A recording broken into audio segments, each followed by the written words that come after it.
नमस्कार। देश और दुनिया की तमाम फटाफट खबरों में आपका स्वागत है। खबरों के लिए आपसे निवेदन की यदि आपने हमारे चैनल को सब्सक्राइब नहीं किया तो कृपया करके आपके अपने चैनल को सब्सक्राइब कर लें। आप सब्सक्राइब करते हैं तो हमें हिम्मत होती है सही और सच्ची खबरें आप तक पहुंचाने की, वरना मीडिया में टॉफी की ज़्यादा बात है बजाय 12वीं के सीबीएसई बोर्ड परीक्षा की। आपको रिजल्ट का कैसा अनुमान रहा, कैसा अनुमान था, किस तरह से रिजल्ट आया? जब कॉपियां मांगी गई तो दूसरे की कॉपियां उसमें अटैच की गई थी। वहीं जब कॉपियों की डिमांड की गई, कॉपियां अटैच पाई गई और किसी बच्चे ने जब कॉपियां एक्स पोस्ट पर कर दी तो वहां पर उसको पाकिस्तानी करार दे दिया गया। यानी आपके बच्चे ने यदि कोई सवाल पूछा तो वह अब पाकिस्तानी भी करार दिया जा सकता है, और वह भी कोई छोटे मोटे आदमी के द्वारा, ट्रोलिंग के द्वारा नहीं, बल्कि एक बहुत बड़े एंकर के द्वारा। इससे आप अंदाज़ा लगा लीजिए कि आपको इन तरह की खबरें किस तरह से आपको नेगेटिविटी के रूप में आपको दिखाई जाती है। ज़बरदस्त तरीके का माहौल बनाने का प्रयास किया जाता है। उस पर राहुल गांधी ने कुछ कहा, लेकिन आपको राहुल गांधी की कहीं पर भी कोई खबर नहीं होगी। तो राहुल गांधी ने कहा कि धर्मेंद्र प्रधान जी, आप मुझ पर जितना चाहे हमला कर ले, लेकिन इससे आप अपने गुनाहों से बरी नहीं हो जाएंगे। नहीं, इससे मैं लाखों बच्चों के लिए जवाब मांगना बंद कर दूंगा।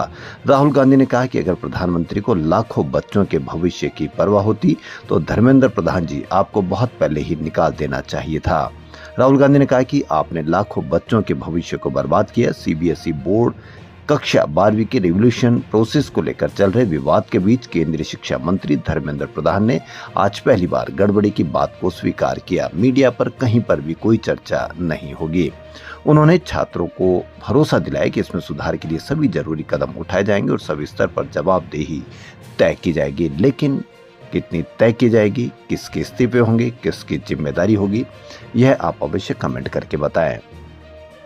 अमेरिकी राष्ट्रपति डोनाल्ड ट्रंप ने ईरान के बाद अब ओमान को धमकी दी है। उन्होंने कहा कि होर्मुज स्ट्रेट अंतर्राष्ट्रीय समुद्री रास्ता है और यहाँ किसी एक देश का कब्जा नहीं हो सकता। दुनिया के सभी जहाजों को यहाँ से गुजरने की आज़ादी होगी। दरअसल ईरान होर्मुज से गुजरने वाले जहाजों से फीस वसूलने के लिए ओमान के साथ मिलकर एक सिस्टम तैयार करने पर बातचीत कर रहा है। ट्रंप ने कहा कि हम होर्मुज पर नजर रखेंगे, लेकिन इसे कोई कंट्रोल नहीं करेगा। ईरान इसे कंट्रोल करना चाहता है, लेकिन ऐसा नहीं होगा। यह अंतर्राष्ट्रीय जल क्षेत्र है। ओमान को भी बाकी देशों की तरह व्यवहार करना होगा, नहीं तो उसे उड़ा देंगे। इससे पहले ट्रंप ने कहा था कि ईरान को लगा था कि वह बातचीत से पीछे हट जाएंगे, लेकिन अब तेहरान के पास समझौता करने के अलावा कोई विकल्प नहीं बचा है। कर्नाटक के मुख्यमंत्री सिद्धारमैया ने आज इस्तीफा दे दिया। उन्होंने बेंगलुरु प्रेस कॉन्फ्रेंस कर कहा कि मैंने पहले ही कहा था कि हाईकमान जब कहेगा मैं इस्तीफा दे दूंगा। कल हाईकमान ने कहा और आज मैंने इस्तीफा दे दिया। मीडिया पर इसके लिए भी जबरदस्त तरीके की नेगेटिविटी खबर चलाई गई कि हो सकता हो कि वहां सरकार ही गिर जाए, लेकिन राहुल गांधी की जीत रही। उन्होंने बताया कि राज्यपाल थावरचंद गहलोत के सचिव को इस्तीफा सौंपा है। गहलोत फिलहाल पारिवारिक कारणों से बेंगलुरु के बाहर है। उसके बाद deputy CM DK Shivakumar को मुख्यमंत्री बनना तय माना जा रहा है। शुक्रवार को विधायक दल की बैठक में इसका ऐलान किया जा सकता है। सिद्धारमैया का हटना रोटेशनल सीएम फॉर्मूले के तहत माना जा रहा है। इससे पहले सिद्धारमैया ने अपने घर पर मंत्रियों के साथ बैठक की और फैसले की जानकारी की। 13 मई यानी आज बकरा से 15 दिन पहले बंगाल सरकार ने एक नोटिस जारी किया था। उसमें गोहत्या से जुड़े 1950 के कानून और 2018 के कोलकाता हाईकोर्ट के आदेश का हवाला देते हुए कहा कि बिना फिटनेस सर्टिफिकेट किसी भी गाय भैंस की कुर्बानी नहीं दी जाएगी। इस फैसले के बाद कई लोग परेशान हैं जो मवेशी लेकर आए थे। अब वह कहां लेकर जाए, क्योंकि उनका खर्च कैसे उठाए और बैंक का लोन कैसे अदा करे। वह कहते हैं कि किसी को फांसी देने से पहले भी वक्त मिलता है, हमें वो भी नहीं मिला। आज बकरीद फैसले से मुस्लिम भी नाखुश है। उन्हें कुर्बानी के लिए जानवर नहीं मिल रहे। बंगाल में पशु हाट बाजारों से करीब 3.7 करोड़ लोगों की रोजी रोटी सीधे जुड़ी है। बंगाल में बकरीद पर करीब 3 हफ्ते के लिए पशुओं का बाजार लगता है। इस दौरान करीब 2000 से 2500 करोड़ का व्यापार होता है। सिर्फ कोलकाता और उसके आसपास के इलाकों में रोज 1 से 2 करोड़ रुपए का कारोबार होता है। इस काम से जुड़े लोगों का कहना है और गुस्से में कहते हैं सरकार के फैसले ने हमारा व्यापार ठप कर दिया। लेकिन कहीं पर भी कोई चर्चा नहीं, क्योंकि आप जानते हैं अगर नेगेटिविटी होगी तो जरूर उस पर चर्चा होगी। ईद उल अजहा के मौके पर यानी आज मुस्लिम समाज के लोगों ने गाय को राष्ट्रीय पशु घोषित करने की मांग उठाई है। आपने कितने मीडिया चैनलों पर इसकी खबर देखी कि क्या मुस्लिम समाज ने ही गाय को राष्ट्रीय पशु घोषित करने की मांग उठाई। ईद की नमाज के बाद आज समाज के प्रतिनिधियों और स्थानीय लोगों ने एकजुट होकर केंद्र सरकार से इस संबंध में ठोस कदम उठाने की अपील की। मीडिया से बिल्कुल खबर गायब होगी, क्योंकि वो जानते हैं, मीडिया जानता है कि आपको किस तरह की खबरें आपको दिखाएगा। समाज के लोगों ने कहा कि गाय को राष्ट्रीय पशु का दर्जा दिए जाने से देश में सांप्रदायिक सौहार्द और भाईचारा मजबूत होगा। उनका कहना था कि गाय भारतीय संस्कृति और आस्था का महत्वपूर्ण प्रतीक है, इसलिए इसके संरक्षण के लिए प्रभावी नीति बनाई जानी चाहिए। प्रतिनिधियों ने केंद्र सरकार से मांग की कि गाय को राष्ट्रीय पशु घोषित करने के साथ ही उसके संरक्षण और देखभाल के लिए सख्त कानून और ठोस नीति लागू की जाए।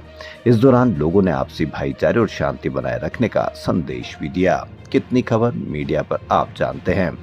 उर्दू गजल के शहंशाह डॉक्टर बशीर बद्र नहीं रहे। उन्होंने 91 साल की उम्र में अंतिम सांस ली। उन्होंने आज दोपहर 12:15 बजे भोपाल में फानी दुनिया को अलविदा कहा। उर्दू अदब की रूह में समाये बशीर बद्र तकरीबन 14 बरस डिमेंशिया की गिरफ्त में रहे, जिससे उनकी याददाश्त कमजोर होती चली गई, मगर उनके शेर आज भी दिलों में धड़कते हैं। उनको आज शाम 7:30 बजे भोपाल टाकीज के पास कब्रिस्तान में सुपुर्दे खाक किया जाएगा। उनकी पत्नी डॉक्टर राहत बद्र जब उनके शेर गुनगुनाती तो बशीर साहब के चेहरे पर शादाबी की हल्की सी झलक उभर आती थी। कभी कभी वह खुद भी मिसरा पूरा करने लगते। एक वक्त था जब उनके बिना मुशायरे अधूरे माने जाते थे। उनकी मौजूदगी महफिल की कामयाबी की जमानत हुआ करती थी।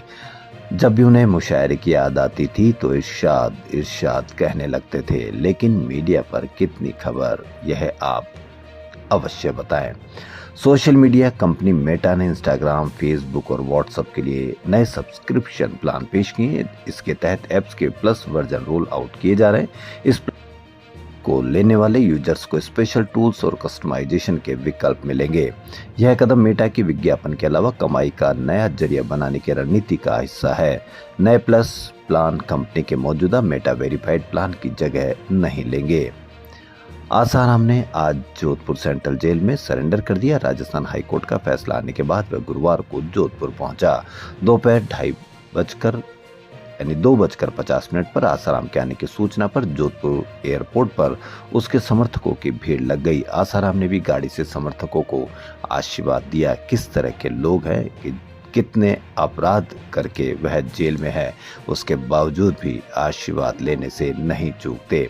आसाराम एयरपोर्ट से सीधे पाल गांव स्थित अपने आश्रम पहुंचा। वहां से एम्स गया। जांच करवाने के बाद करीब शाम 5 बजे सेंट्रल जेल में सरेंडर कर दिया।